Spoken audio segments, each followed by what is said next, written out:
Campers, it's me, Ari Lehman, the first Jason Voorhees. From Friday the 13th, I'm here with AJ, and he's got the juiciest slice ready for you. It's dripping with blood. Jason never dies.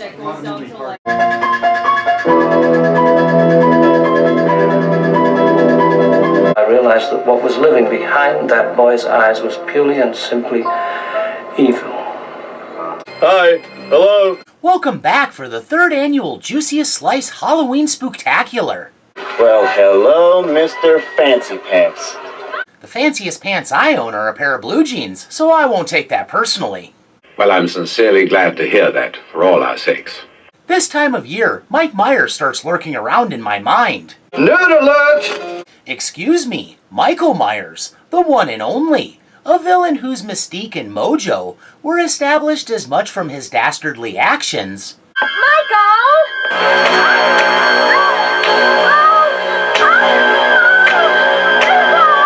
as the poetic words of his bombastic counterpart. I watched him for 15 years, sitting in a room, staring at a wall, not seeing the wall. The fixated Dr. Loomis. Looking past the wall. A man who needs Michael to be pure evil. Looking at this night, inhumanly patient. To prove he's not gone off the deep end. Waiting for some secret, silent alarm to trigger him off. So might as well be his press agent. Luckily for him, he was entirely right, and his detractors were shown to be fools, who failed to listen to his years of loud and vocal warnings. Well, he was your patient, Doctor. If precautions weren't strong enough, you should have told somebody. I told everybody! Nobody listened. That brings us to the Halloween franchise, and the long odyssey that began with the release of the first film. Through a multitude of sequels, outlier storylines, reboot continuities, and production teams, it has offered all manner of spectacle, not least of which some incredible murder set pieces. The sort of stuff easy to say, That was a good one. This is a collection of 13 such sequences, all with kills that might not merit a full episode of Extraordinary Exits, but are nonetheless notable, shocking, or examples of filmic artistry. So sit back and enjoy the chills, thrills, and wild kills. I think this whole thing is a big joke. I mean, look at this. Be that as it may, if anything about this trips your fancy, please like, subscribe, and share. Yes, yes. All right, roll it.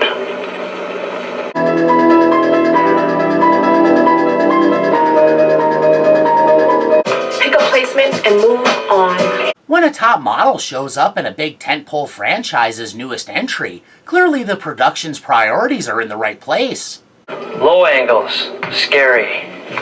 High angles, scary. Explaining the fine points Medium angles, boring. fails to impress her, and she leaves him to it while she indulges in a fancy coffee. Bound to end up in space or on a reality TV show, in horror akin to Jumping the Shark.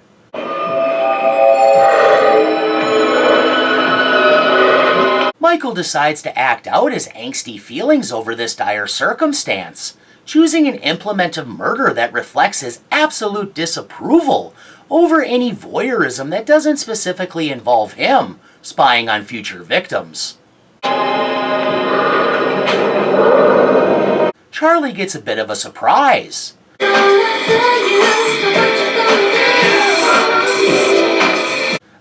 In costume Michael isn't due on set? Come on.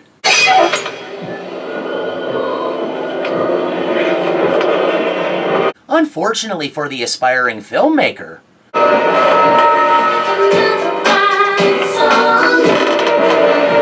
the very real Michael is fit to be tied over his house being transformed into another monument to tabloid sensationalism. And has to direct, no pun intended, his grief somewhere, and really drives his point home.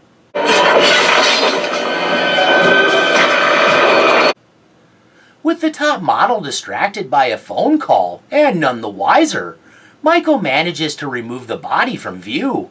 Yep, it's on its way. Alrighty. Then a happy accident merits praise the dead man would probably take little solace in. Look at you, Charlie. It's a nice angle, boy. An entry that John Carpenter called cringy, and Jamie Lee Curtis hates with a piquant and singular hate, it at least offered up Charlie's painfully ironic demise. The homage to the classic Peeping Tom showed that at least someone behind the camera understood the territory they were treading by combining film voyeurism and murder. Brad Lorre, this film's Michael Myers, was at Crypticon in 2023, and I regret not being able to get his autograph. He seemed like a really cool guy. It's not his fault he was in maybe the most insulting sequel. No, wait.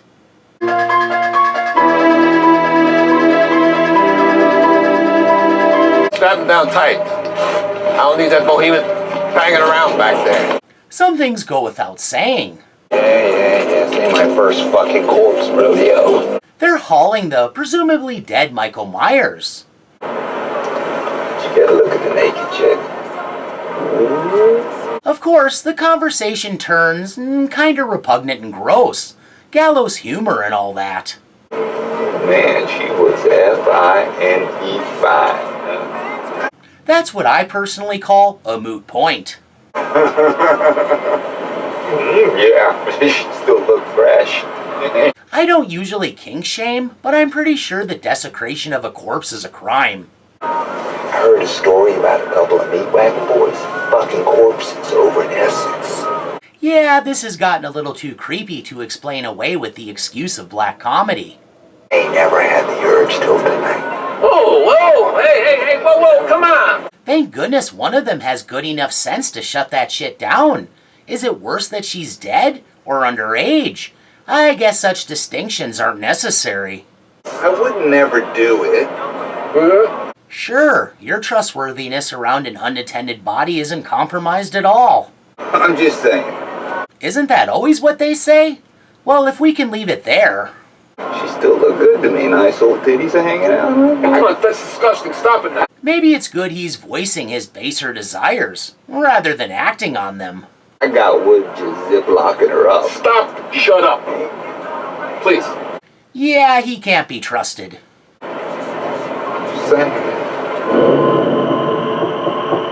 Long night driving into the impenetrable darkness when placed with a budding necrophiliac, but Coroner Hooks makes the most of it. What's the difference between jam and jelly? I don't know. Let me guess, it's dirty. What? You can't jelly your cock up a dead girl's ass. Now that's an example of gallows humor. You're like, cow! What? Cow! Warned not to go out on night walks, poor Bessie's stubbornness made it so she never had a chance. Ow. Shit. Oh, shit. Oh shit indeed! Coroner Hooks was spared, tossed off the mortal coil immediately, perhaps riding off on Bessie. But the guy who not a minute before was joking about defiling a young woman's corpse wasn't so lucky.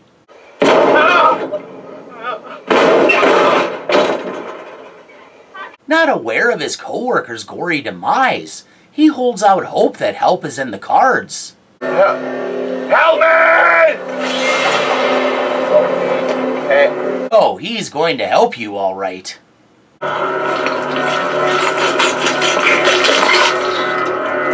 Not very merciful, but I believe they call that a mercy killing.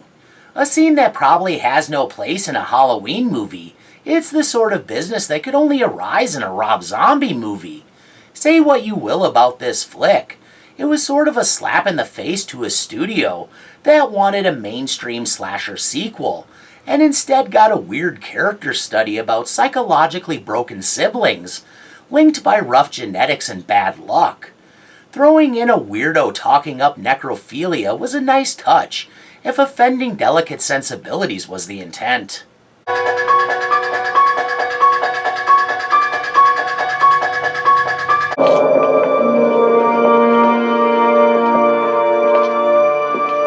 A family being shown into a room in some kind of bunker. I'm sure that bodes well.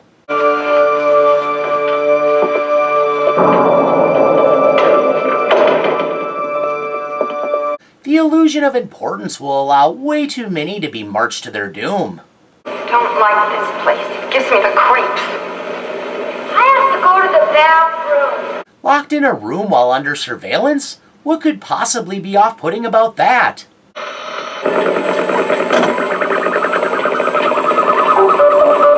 Buttons, flashing lights, and a knob?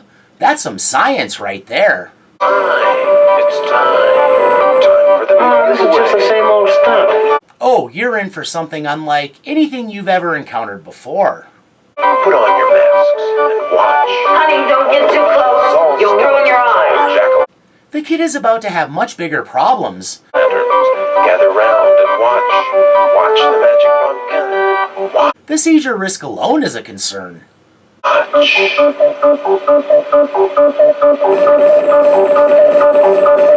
Dazzling. I would advise against peering at that too long, just as a general rule.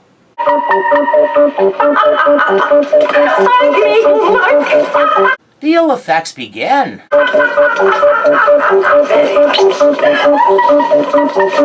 And the kid is down. What will his parents do when confronted with this dilemma?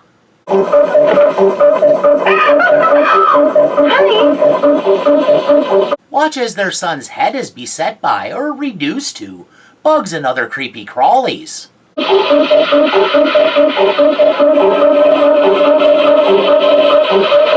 A sight too much for her to handle. Mom's reaction does her no favors, since it leaves her on the floor and vulnerable to the beasties erupting from the mask.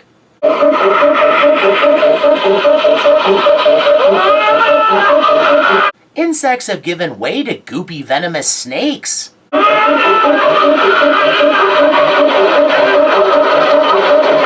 Dad's attempt to bust through the steel door stymied. Stumbling around leads to his undoing.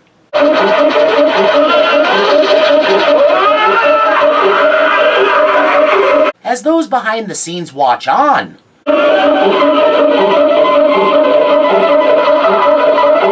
the patriarch falls beside his family, concluding the demonstration.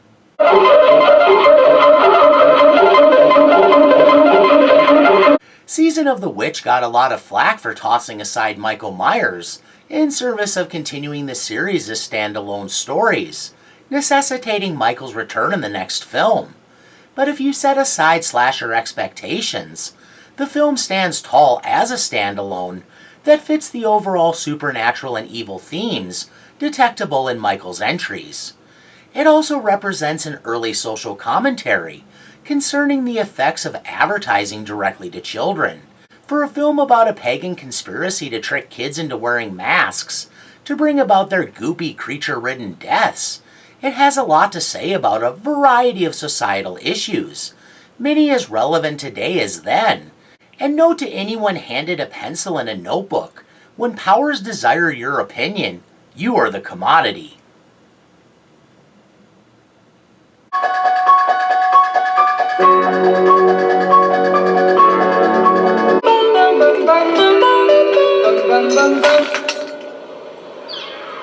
Arriving home to an obvious break-in.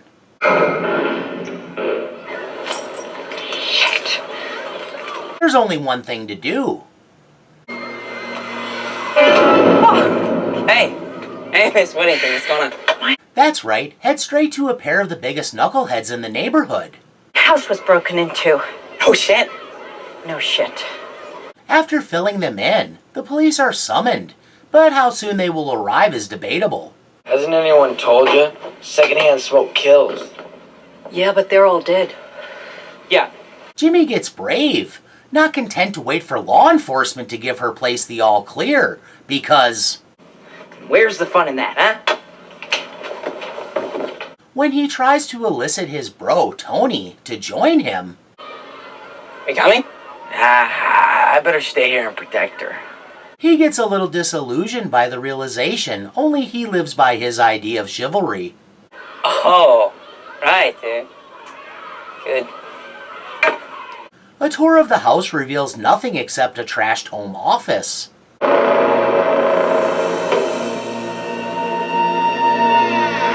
And a jumpy kid.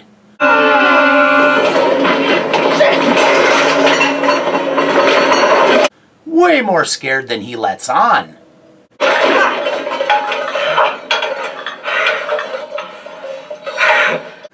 very treacherous, and he returns to report. Nothing to fear.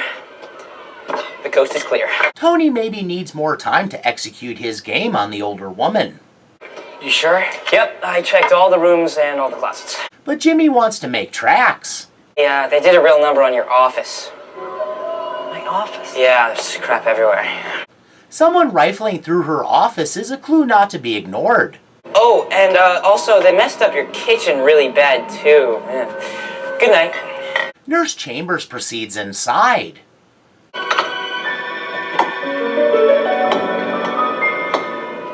Finding the power compromised is probably another clue not to be ignored.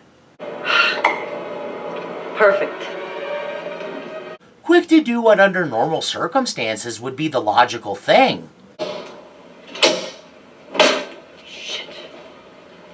She discovers the fuses are out and nothing can be done, the whole time the shape prowling nearby.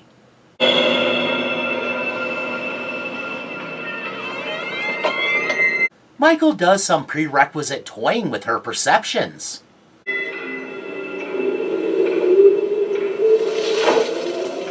Sure, something is more amiss than mere buggery or burglary.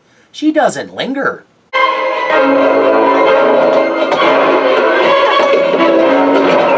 Running straight to Jimmy's place, only to find him compromised. But mine! Jimmy! Fleeing to the nearest door, she is in for another surprise that anyone at all savvy about her particular stalker should see coming a mile away.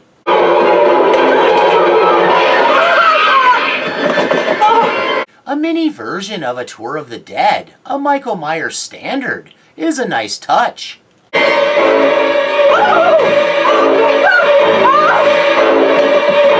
With Michael in hot pursuit,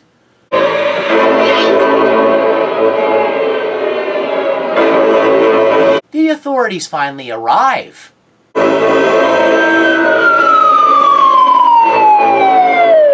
But with the savage killer breathing down her neck, Nurse Chambers is in no position to depend on them, and does her best to fight back, what proves quite a valiant effort.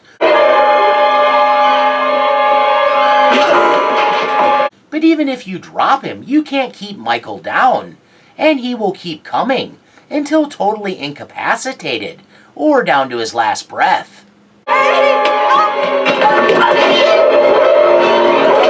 With rescue so close yet somehow as distant as the stars in the night sky, she's stuck on her own with an unremitting killer.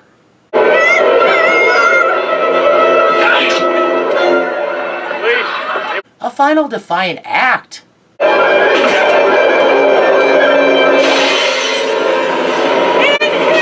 Does not prevent Michael from claiming her.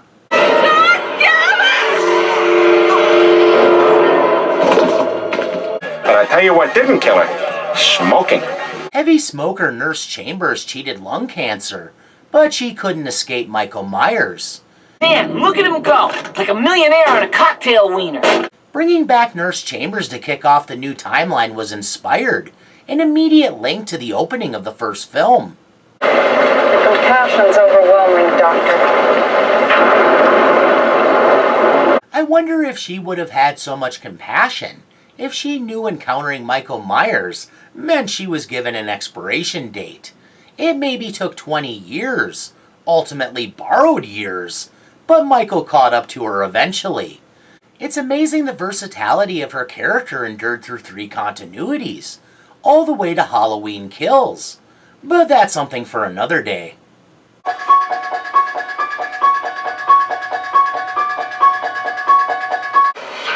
Enough!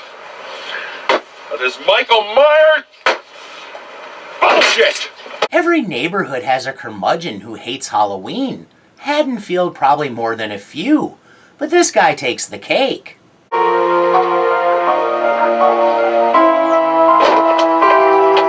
Hey, he chose to move his family into the Myers house. He knew what he was inviting.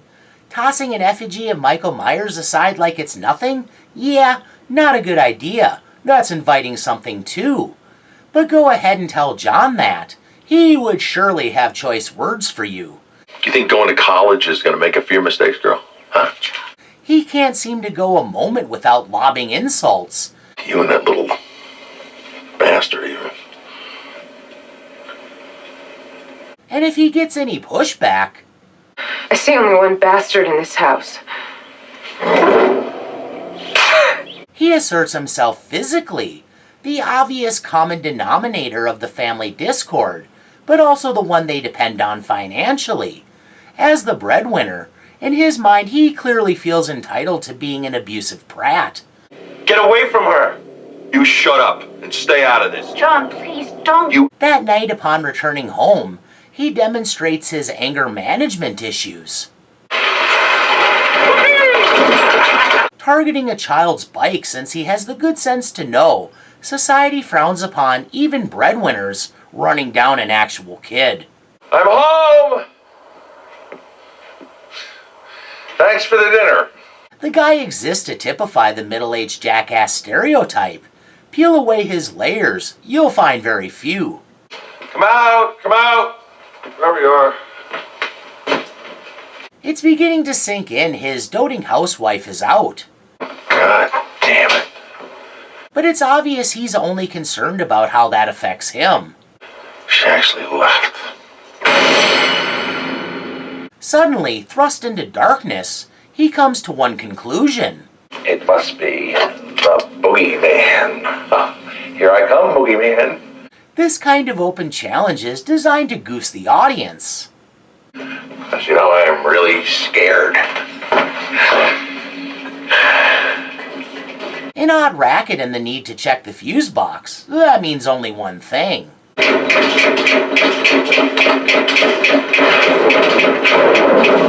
Advancing into a basement set lifted directly from a State Fair haunted house.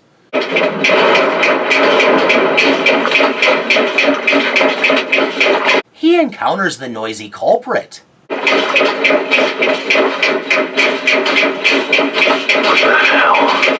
Suspicions mounting. Power it off. He takes in his surroundings in hopes of finding some explanation.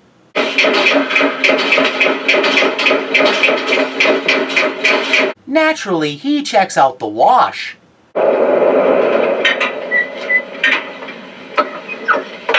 And what he finds is horrifying.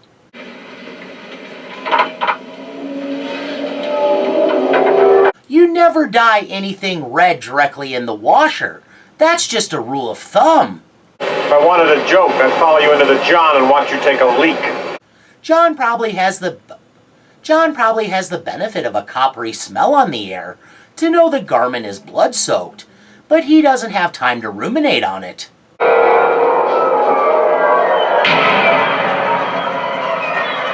Not such a good idea mocking the boogeyman, huh?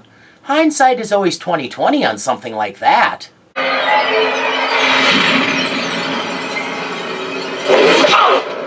Displeased that this interloper has taken over his house, Michael doesn't dilly-dally.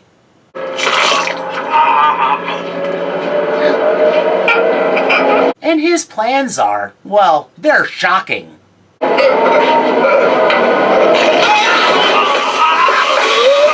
Michael lets him sizzle like a big pan of bacon.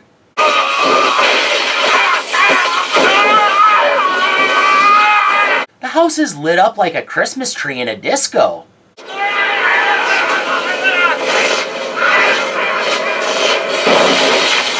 Brains boiling, hot-headed John's cranium finally pops.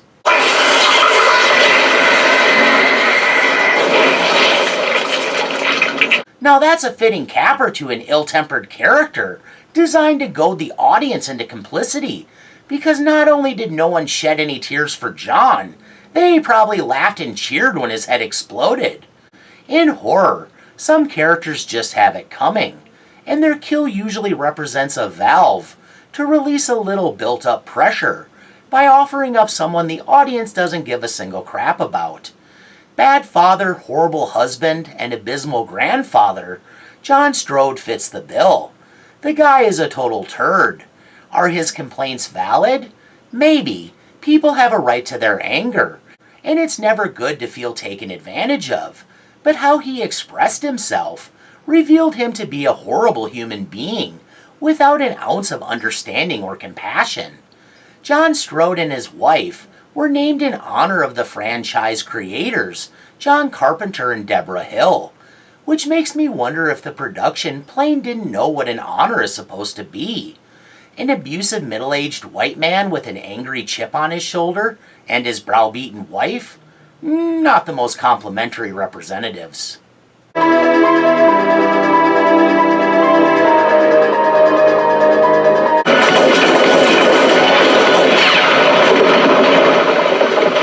Law enforcement opens fire on Michael without specifically targeting and blowing off his head. And he plummets down a mine shaft. The maniac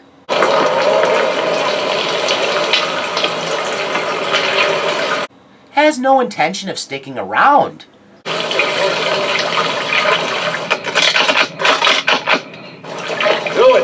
And manages to escape as they determine to do away with him for good via some handy explosives. Get back!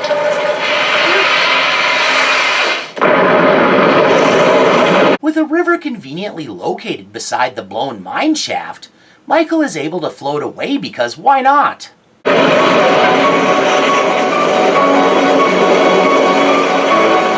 Soon he catches up beside a shanty, a place where he will find sanctuary.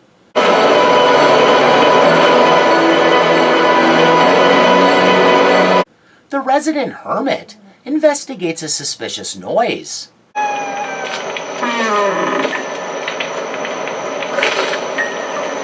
Only to return to his rustic shelter and roommate, a plucky parrot, without finding anything.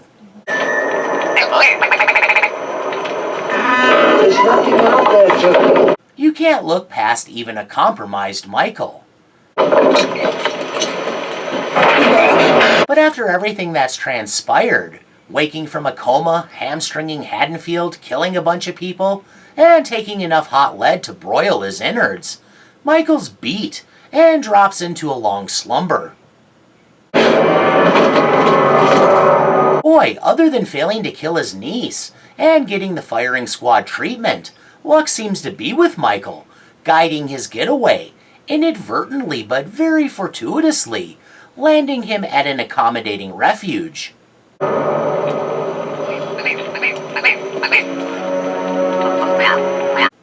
The hermit doesn't seem to mind his appearance, doesn't even bat an eye at attempted murder.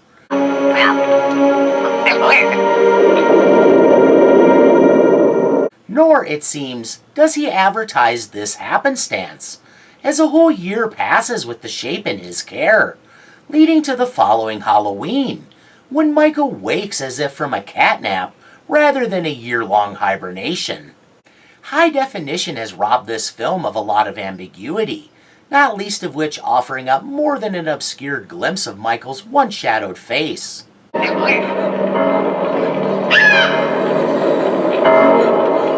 Abhorrent Michael dons his mask.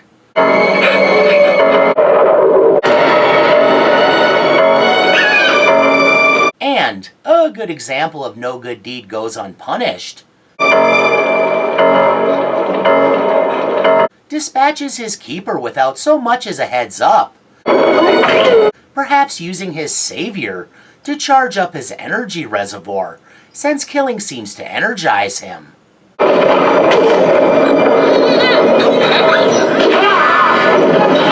Either only one night has gone by while a whole year passed in the real world because the shanty exists in a stasis outside time, or the hermit did a whole lot of caring for Michael.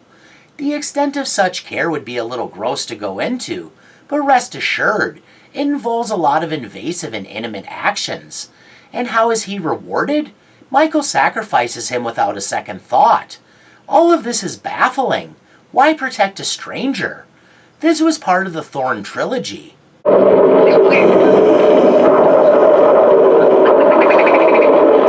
When Michael was attached to a cult, so why didn't they seek him out when no body was produced? A lot of shoddy police work is at play too.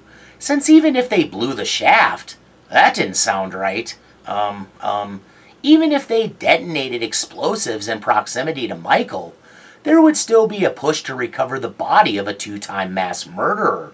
And if no body or evidence of a body were found, wouldn't that lend credence to extending the search? Since this killer had already exhibited a proclivity for surviving the unsurvivable? I guess all this is to say the opening of this film doesn't make much sense, but that poor hermit decidedly deserved better for wiping a total stranger's ass for a whole year. Oh, Lord.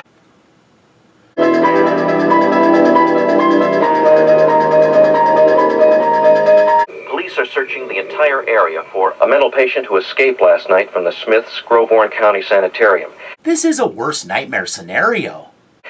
He is now believed to be at large in Haddonfield. This is Robert Mundy, live. The killer is out there. They're coming for you. Look, there comes one of them now. He'll hear you. And now he's once again armed with a rather intimidating kitchen knife. I'm getting out of it. Young Alice heard her neighbor's fright and investigates. Mrs. Elrod? Mr. Elrod? Inquiring. Are you okay? It being Halloween, impromptu random screams go with the territory, so she dismisses it as nothing.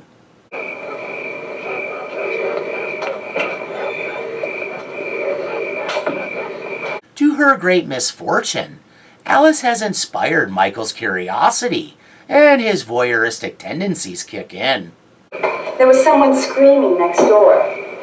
There's something going on, something sinister. Didn't you hear? Hear about what? Some girl got killed in Haddonfield. Alice is apparently the last to know. It's on the radio. Hold on. Maybe hoping she's the recipient of a lowbrow prank, she gets confirmation it's all too real. To repeat, 3 teenagers have been found murdered in a house in the northwest section of Haddonfield. Alone in the house, Alice is shaken. I can't believe it. I know. You know, we probably knew her. Where did it happen? Down on Orange Grove. It turns out that's very bad news. That's right down the street. I know. Because it puts Alice in close range with all the hullabaloo, and possibly a killer. Sally, I can hear the sirens coming. They said the guy got away. Fear rising, a little nervous to be sure, but she has yet to realize she's in any real danger. Do they know who it was? No. Oh, God. That changes in an instant. Alice? Not been identified. Alice? The name of the psychiatrist has not been What's released. wrong? No one thinks they're going to be the one to buy it at the tip of a killer's blade. Haddonfield police Alice? have put out an all-points bulletin with the description Who is of the it? assailant. While Alice? thieves have been Certainly not a young woman with her whole life ahead of her. Who is it? Gary Hunt of the Haddonfield Police Department says he believes the suspect will be apprehended. For someone like her, death is a far-off and abstract concept. A reality, sure. Old people die, even some young people who get sick or have an accident, or get killed by a maniac. But death's not some force that can inexorably draw her, Alice, into its waiting clutches. Within a matter of hours, neighbors say they heard screams during the early evening, but attributed the noise. She only realizes too late no rules dictate victimhood, and she was maybe always primed for the plucking. To the usual Halloween. This whole scenario seems like an urban legend in the making. Many question the point of this kill, why Michael took the time to do away with a complete stranger, unconnected to everything else. The thing about Michael, even before it was overtly established, killing empowers him and his mission to, well, kill. Sort of a momentum thing. After his encounter with Dr. Loomis, I shot him in the heart. Can't have gotten very far. Come on. I shot him 6 times. absorbing 6 bullets is a lot. He needed some charge to carry him through. So killing Alice basically amounted to stopping for a quick snack. In this case, a psycho snack. This guy, this man, he's not human.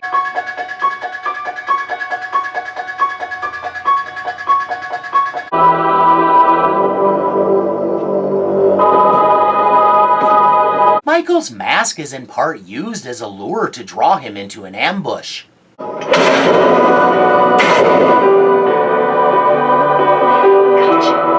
Conducted by the fed-up residents of Haddonfield.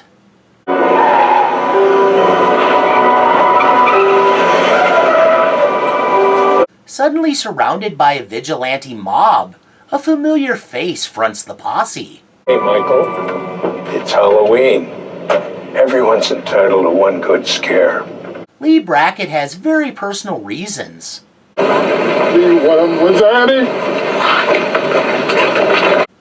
hate the man who shook up his community 40 years ago. By the by, those clips and this one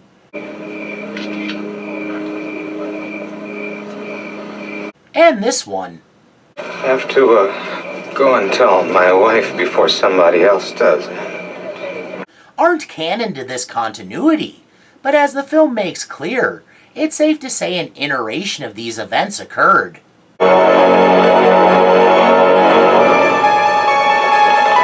Surrounded and in for an ass-kicking, Michael dons his mask.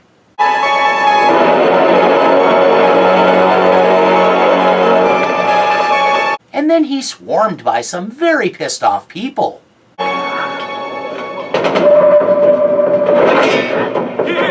Piling on with a fusillade of blows.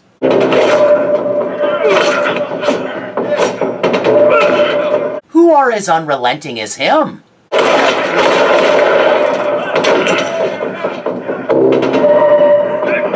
Despite the thrashing he has thus far absorbed, he has the wherewithal to ward off kill shots.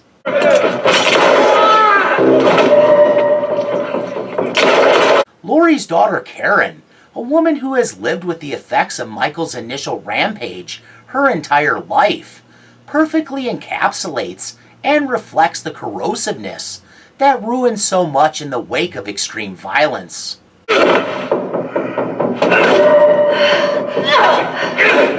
Michael takes nearly every impact sent his way, until it seems he has been broken down and defeated.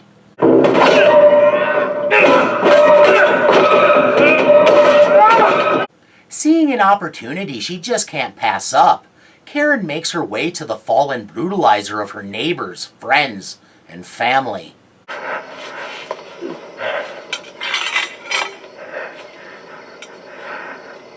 And puts an exclamation point on the violent but cathartic actions of the modern-day lynch mob.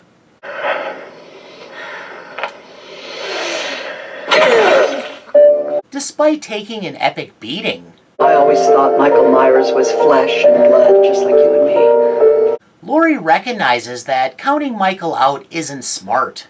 But a mortal man could not have survived what he's lived through. Because his brand of malevolence, the more he kills, the more he transcends into something else impossible to defeat. Translates into being unkillable, because what fuels him will always be prevalent. Fear. People are afraid. Some truths are very hard.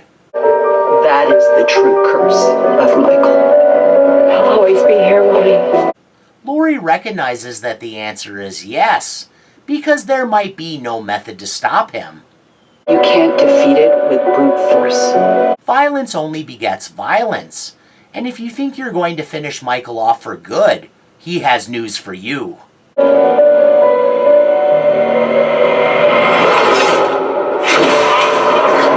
Having dispensed with Lee most graphically, Michael takes his pound of flesh.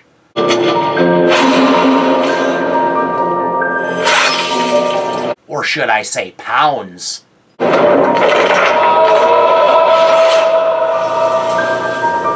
Don't get on the wrong side of Michael. He goes slice and dice every time. It's a firm character trait.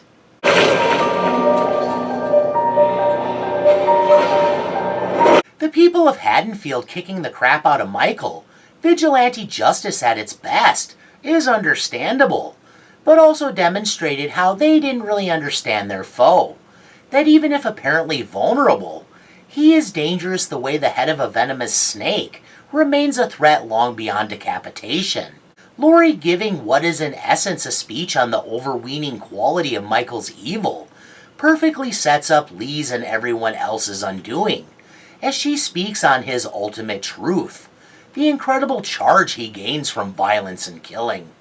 Well, it's going to take more than fancy talk to keep me up all night crawling around these bushes. If only he knew.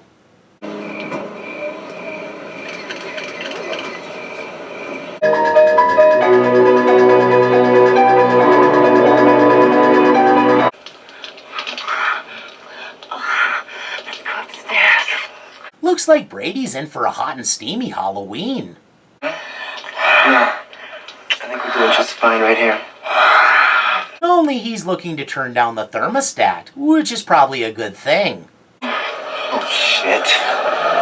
Oh, it's my dad. Your dad? Your dad? The young lady he's with, Kelly, is the sheriff's daughter, and not his regular squeeze, Rachel. The thing is, Rachel had to babysit her foster sister, Jamie, and Brady had to come up with a different plan. Unfortunately for him, he's caught out when the sheriff barricades Rachel and Jamie, the object of Michael's hunt, in the house with him and the object of his betrayal. When Dr. Loomis and the sheriff leave, Michael pares down the group. What's going on? And Jamie disappears. I've got to find Jamie. No. Leaving Rachel bent out of shape and responsible for finding her. Get out of here. With their sentry dead. Now. Not without Jamie. Do you think she stands a chance? Brady feels they're better off trying to get out of the house. Another key? I don't know. Not able to unlock the door in the conventional way, he has an idea. Get out of the way, get out of the way. It's metal! Not happening. God damn it, it's metal! The home security is too good. What does that mean? We're trapped in this house. They race upstairs and pay dirt. Jamie. Only one problem. Michael appears.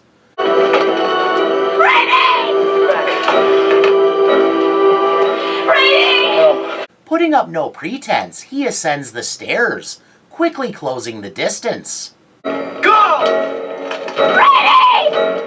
Get up there, Rachel! Fiddling with the shotgun, it becomes evident Brady is far from a competent marksman. Get up there, Rachel! And is certainly making a huge mistake standing his ground. Brady, come with us! Go!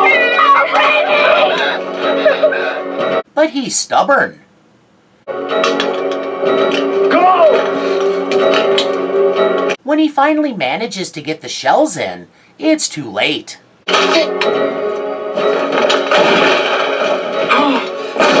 Shoved down with little effort. Brady has to rely on anything he can think of in the moment, and that amounts to very little. Michael won't stand for such resistance.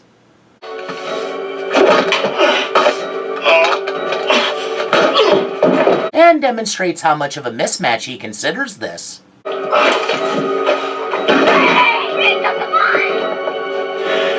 To his credit, Brady is ready to throw down.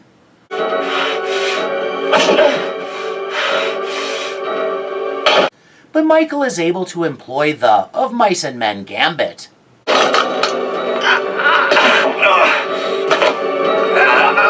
And overpowers him.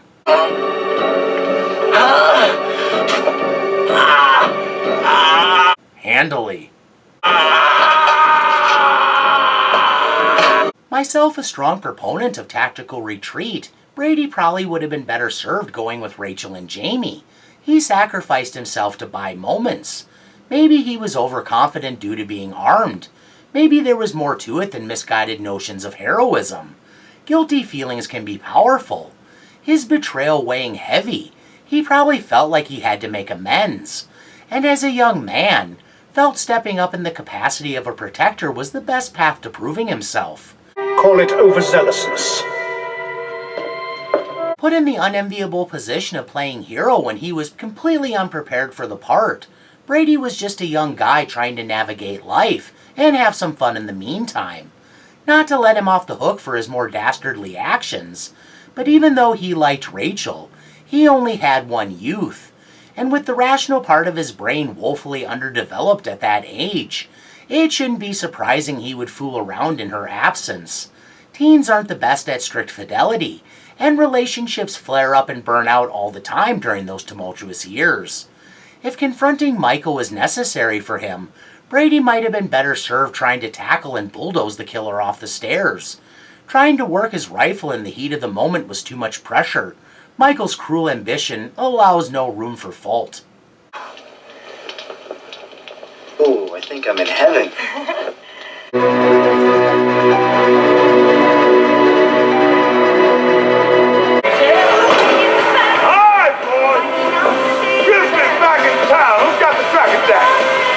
Big Joe Grizzly leaves his truck in capable hands. That's a new paint job. Don't mess it up. Don't scratch it. And heads into the restroom, spied by a recently escaped Michael Myers. Oh, my goodness. Ooh. Wasting no time claiming a stall, Big Joe gets down to business. Naughty, naughty girl. Before long, he settled in and some funky feet make an appearance.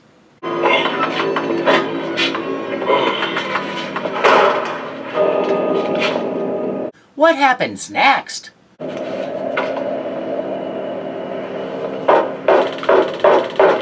Breaks an unwritten rule big time. Despite this major faux pas, Big Joe decides to respond good-naturedly. Hey, buddy, just give you a heads up. And makes light of the situation. I got a Taco Deluxe Supreme talking back at me, so I'm gonna be a while. Seeing a great chance to make a joke, showing he might be a bit of a blowhard, but under it all he's a good guy. So, do you mind waiting somewhere else and let me pass this beast in peace? The gatecrasher refuses to back off.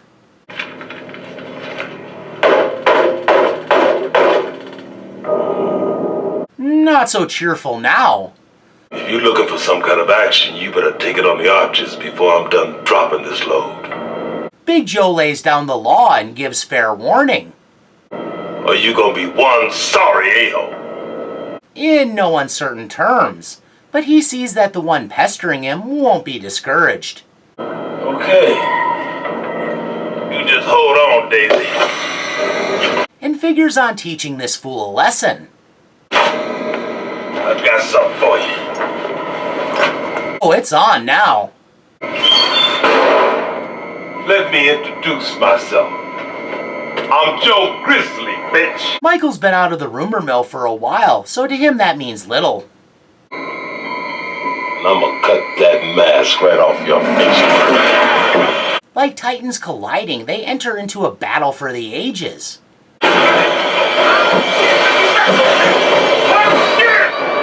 But it mostly amounts to Michael slamming Big Joe.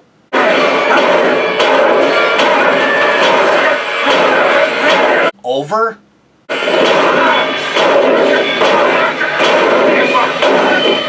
And over, until Big Joe actually gets off a punch.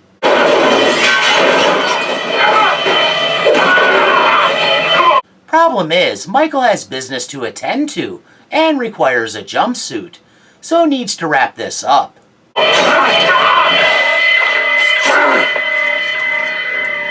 There's no overkill to this at all.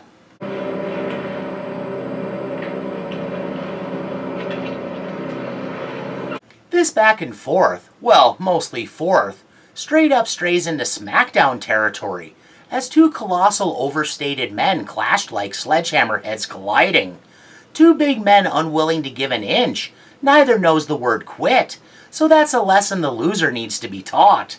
Unfortunately for Big Joe, he was always destined to be the one on the receiving end of that beatdown, that harsh lesson. Blasphemer! There were a handful of changes brought to this film that almost redeem it for being an unneeded cash grab remake, and the inclusion of Big Joe is one of them. Yep, that stands up to scrutiny.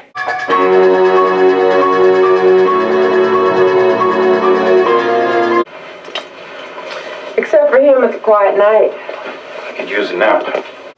The man in the bed is Harry, a shop owner who was chased after by suited men until he collapsed, and under the auspices of a do-gooder, was subsequently taken to the hospital, clutching a Halloween mask. Doctor's lounge is empty. Want to take one with me? Dr. Chalice is a shameless flirt. Watch it, Buster. I play for keeps, you know. I'm serious. Suggesting this is a fun hospital.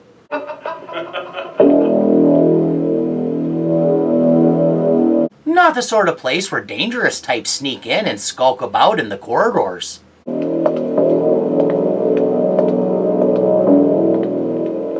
No, wait.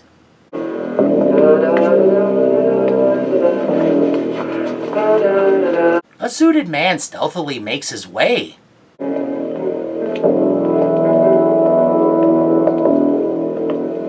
Eventually reaching Harry's room. A scary addition. The assassin does nothing to conceal his identity.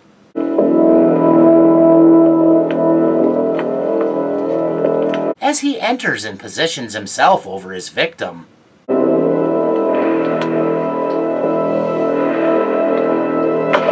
Suddenly under attack, the poor man comes to just in time to recognize what's happening.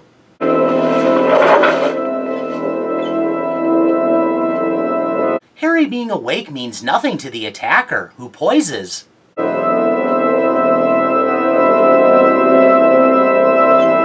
To deliver a death move.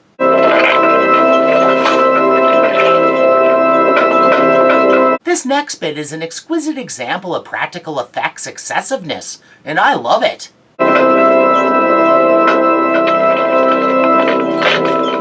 The assassin rearranges Harry's face from the inside out, a rather novel way to take someone out.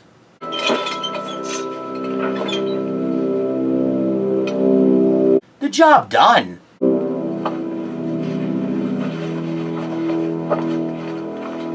He casually exits. Returns to his car, where he quickly douses himself in gasoline.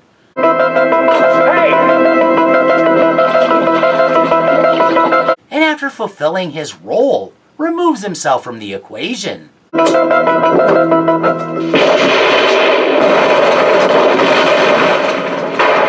Kicking off a plot as wild and goofy as the film's opening. Season of the Witch is a much better flick than it often gets credit for.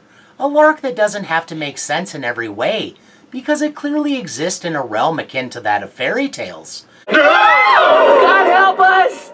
Where the supernatural infuses everything even as the workaday world goes on.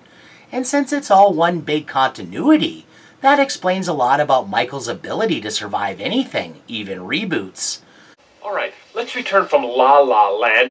That the assassin immediately ended himself seems a little overblown, but that's part of the charm of this movie, the cockamamie, almost dreamlike plotting.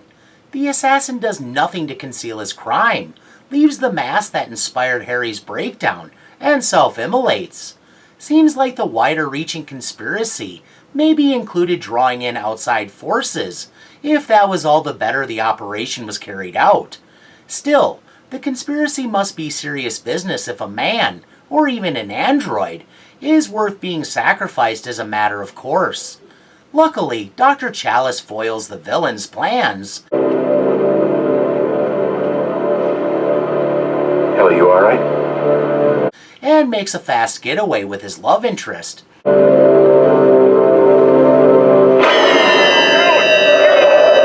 And all's well that ends well.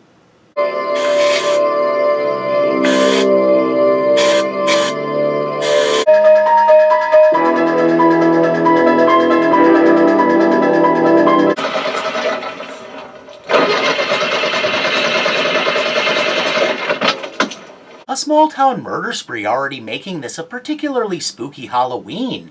There's evidence things are, in fact, even spookier.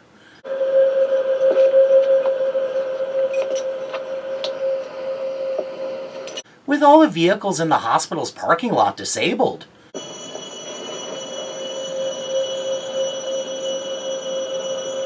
The competent Nurse Franco knows things are very amiss.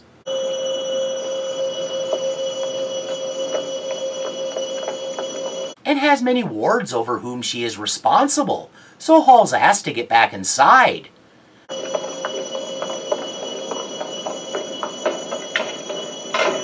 Where she discovers the survivor of Michael's rampage ambulatory, despite a snoot full of tranquilizers.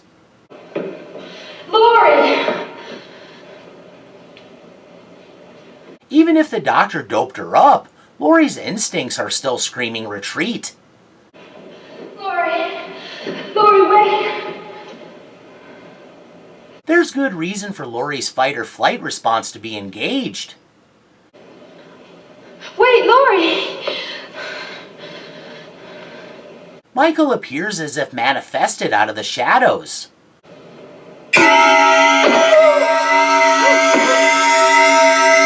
And impales Nurse Franco as though he's gigging a frog.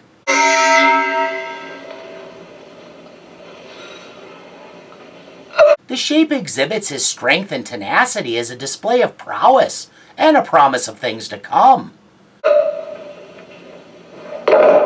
Extinguishing a life purely to feed his murderous energy and gloat before the true object of his obsession. Before tossing aside the stubbed-out vessel like so much refuse.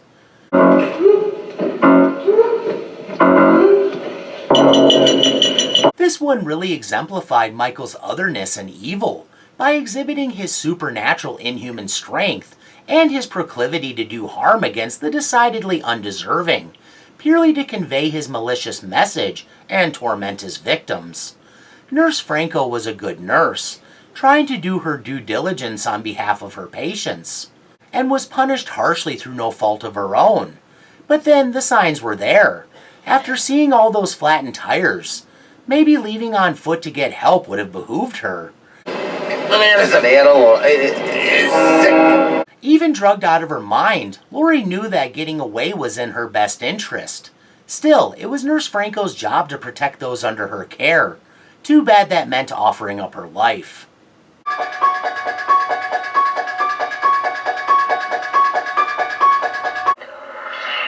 Go get me a beer. I thought you were going to get me one. Yeah. Bob really isn't in a position to argue, and utters a line that would ultimately deeply infiltrate the pop culture zeitgeist. I'll be right back. Don't get dressed. Unaware any dangers are lurking, Bob makes his way into the kitchen.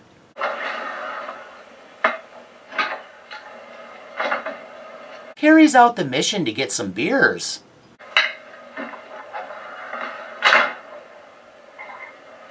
And is about to head back up to his amour when an odd thing happens.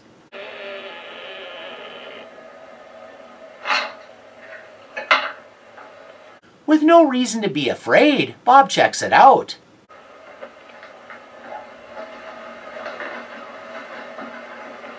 Under the impression he might be the recipient of a prank. Annie? Oh?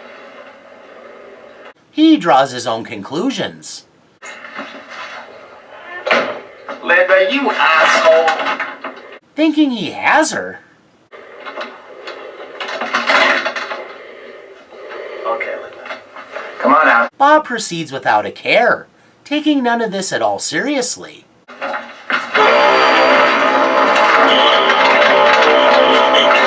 And falls into Michael's insidious clutches.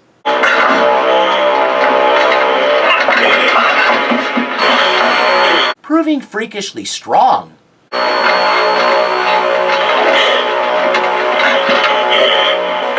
Michael is able to position the young man just how he wants.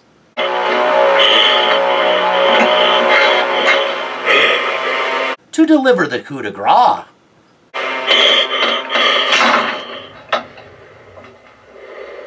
And in the process creates a trophy.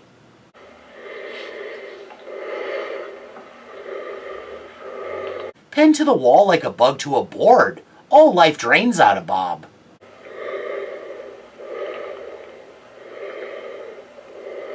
Michael stands back.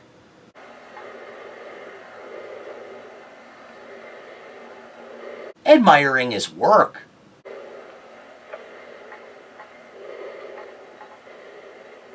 Taking particular satisfaction from the impalement of the guy who just got laid.